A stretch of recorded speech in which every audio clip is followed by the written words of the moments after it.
previously, and I can assure you that you are all in for a treat today. This afternoon's program will offer us a gripping insight into the lives of Jewish refugees in Shanghai and the story of one family in particular. Let's give a warm Jewish Museum of Maryland welcome to Yvonne.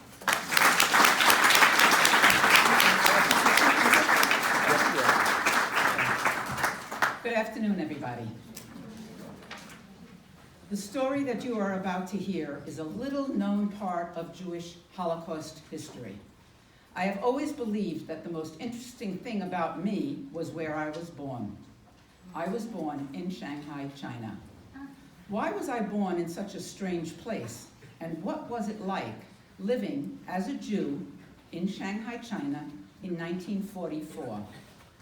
Unfortunately, by the time I took an intense interest in my birth and surrounding circumstances, I had no one left in my immediate family to question. Instead, I have had to rely on pictures, on documents left to me by my parents, on books written quite recently by others who were there, and on film documentaries on the subject. Since April of 2006 and October of 2014, I now have my own impressions and experiences based on my return to my hometown. More on that later. My parents, who were both born in Germany, got married in January of 1939.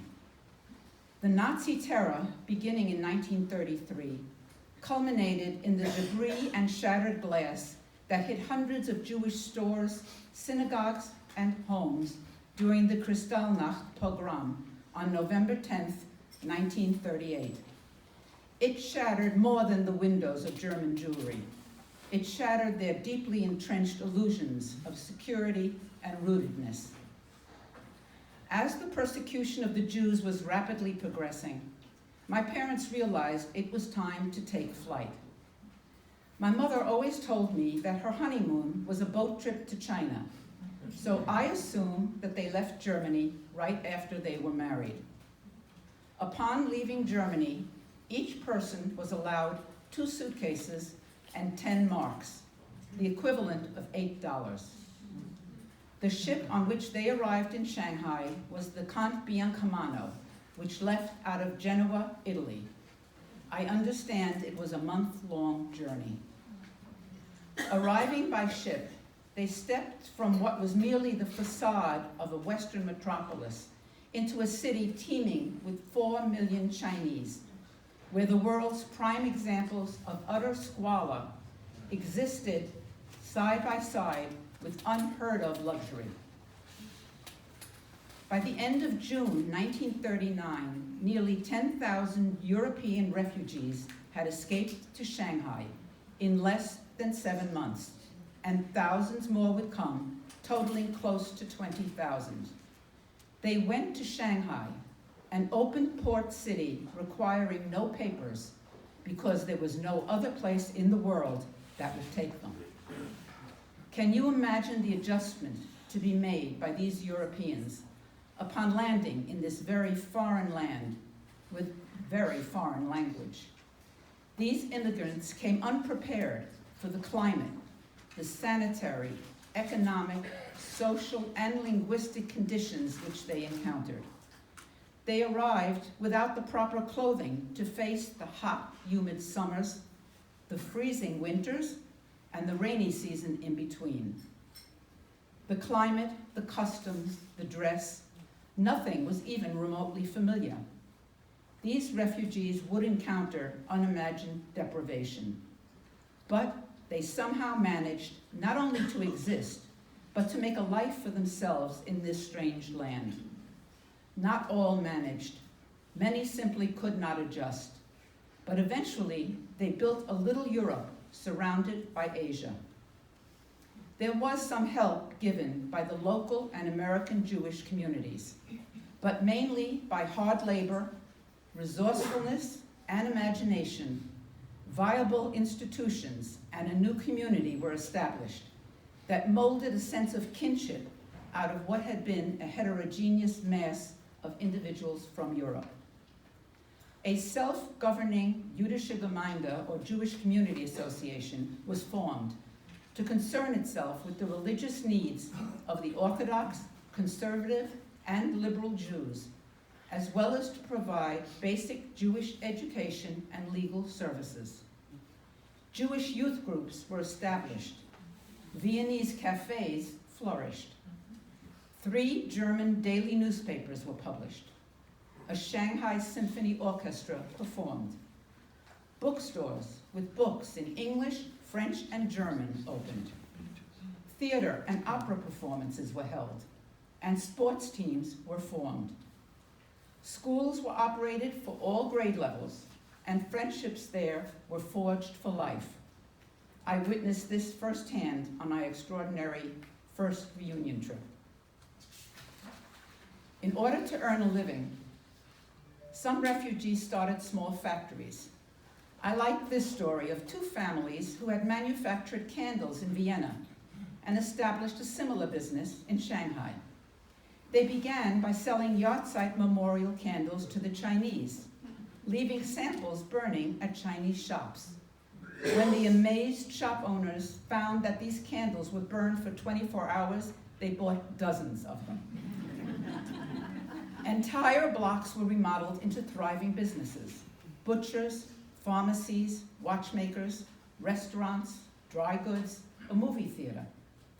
Some enterprising refugees capitalized on the financial needs of others and their willingness to part with household goods or luxury items which they had brought from Europe.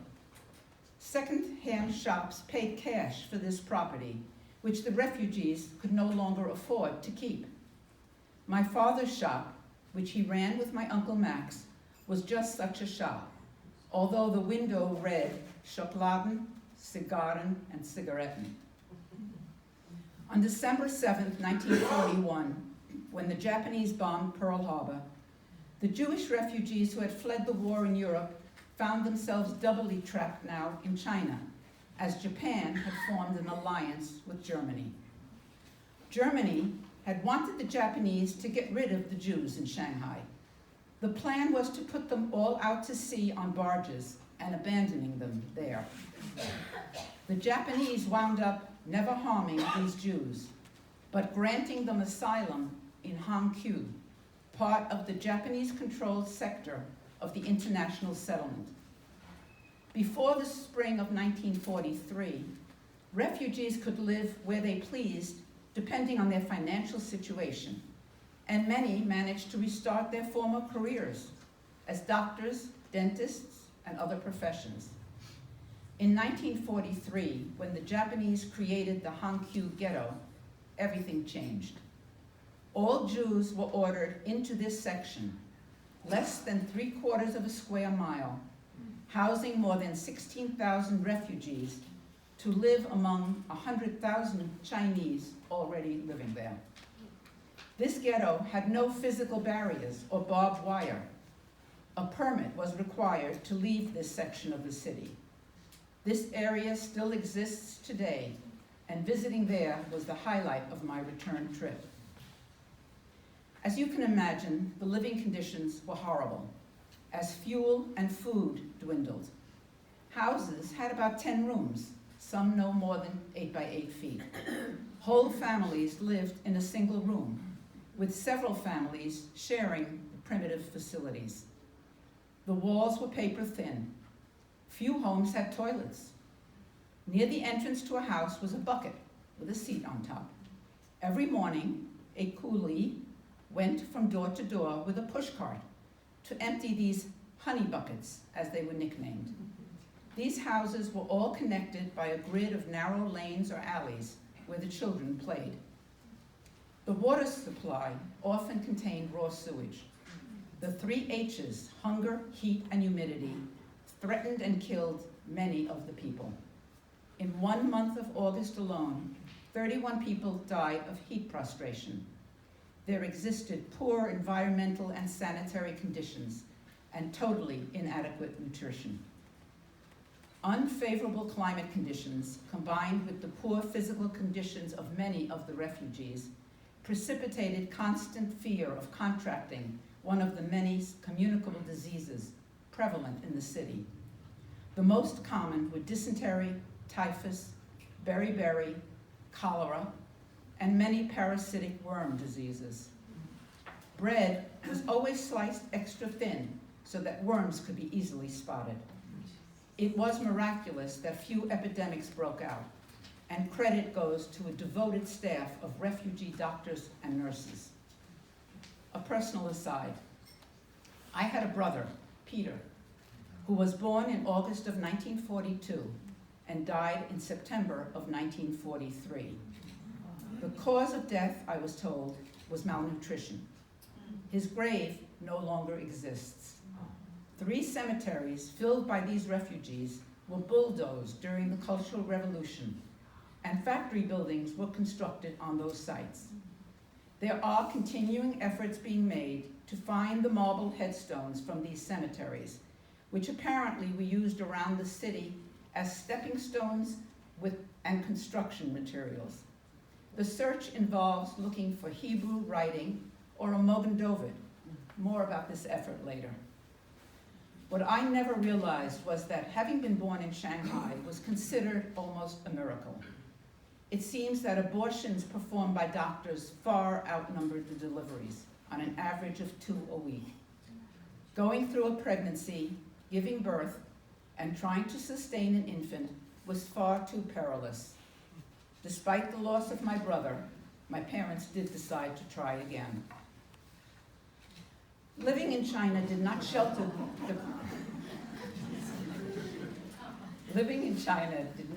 the refugees completely from the war. Throughout 1944, especially in the summer and fall, Shanghai was a secondary target for American bombers. A blackout was put into effect from sunset to sunrise. I myself was born during one of these air raids and was delivered by flashlight. The time spent in Shanghai by these refugees is seen by many of them as a miracle. Despite the horrendous living conditions, the heat, the filth, disease, and hunger, they were left alone. No one persecuted them. No one was out to exterminate them. The refugees had come to China because there was no other place in the world that would take them. After the war, not much had changed. After surviving almost 10 years of war, poverty, and isolation, once again, they were faced with quotas, immigration restrictions, and discrimination. When the war was over, my parents, along with most of the thousands of others, were most anxious to leave China. The United States was the first destination of choice for many, including my family. Others went to Canada, Australia, and the new state of Israel. We received our pass to leave Shanghai on February 24th, 1947, exactly 72 years ago today. What are the odds? After a 3-month trip with a stopover in Honolulu, we arrived in San Francisco on May 16th, 1947. I have learned that there is a large community of Shanghailanders in California, since that is where we first hit American soil. With no reason to wander further, many settled there. We, however, had my Uncle Willie, my father's only other surviving sibling, living in New York, so across the country we went. We moved into the apartment I grew up in the neighborhood of Washington Heights in New York City, an area filled with German Jewish immigrants, including my husband's family, in July of 1948. The final word on these years lived in Shanghai is that despite the hardships, the disease, the filth and deprivation, these refugees, especially after the end of the war, when the horror stories came out of their homeland, realized that they had lived in paradise, a word which was used by many of the Shanghailanders themselves. Now to my homecoming trip. April 2006 marked my first return to Shanghai. This trip was a bit unique. It was called the Rickshaw Reunion. Most of the people on this trip, along with some spouses, children, and grandchildren, had lived in Shanghai during World War II. 9, including myself, were born there. We were from various places around the world and of various ages. Where are you The on youngest, that picture? Second from the right. Second from the right. okay, 9, including myself. We were from various places around the world and of various ages. The youngest traveler was 15, and the oldest was 95. Many had vivid memories of their lives in the ghetto, while others, such as myself, who were too young to have any first-hand memories, had only our photographs and stories. One thing we all had in common: the years that we and our families lived in Shanghai, as you have heard, though hard and desperate at times, were years of survival. Sorry, forgetting the claim. We were treated humanely and often kindly by our Chinese neighbors. It was with this knowledge that 109 of us returned to Shanghai for this reunion. This was the opportunity I had waited for, excuse me, to return with others who had shared this same experience. Once we all met, there was an immediate bond, having shared this unique aspect of our lives. Our trip began with a visit to the Center of Jewish Studies in Shanghai, which was established in 1988 and is led by Pan Guang, a man who has a deep interest, understanding, and respect for the Jewish people. His center is the most influential research institution on Jewish and Israeli studies in China. As we arrived at this center, we were welcomed with these words, translated into English. Quote, "We welcome you to your old home. We always remember you and welcome you. This is, here we go again. This is your home as well as our home." Let me mention here that our visit was a big media event. We were followed everywhere by crowds of reporters and cameramen, and most of us were interviewed individually. Stories about our reunion appeared in the local Chinese and English-speaking, English-language newspapers, and even in the Jerusalem Post. Our welcoming dinner in Shanghai was attended by Chinese dignitaries and Rabbi Shlomo Greenberg. Again, as a sign of welcome, we were presented with 2 large calligraphy banners which read, "Long live Chinese-Jewish friendship." It was, however, the next day that proved to be the highlight of the trip. We were to go to Hangqiu, the ghetto area where we had lived.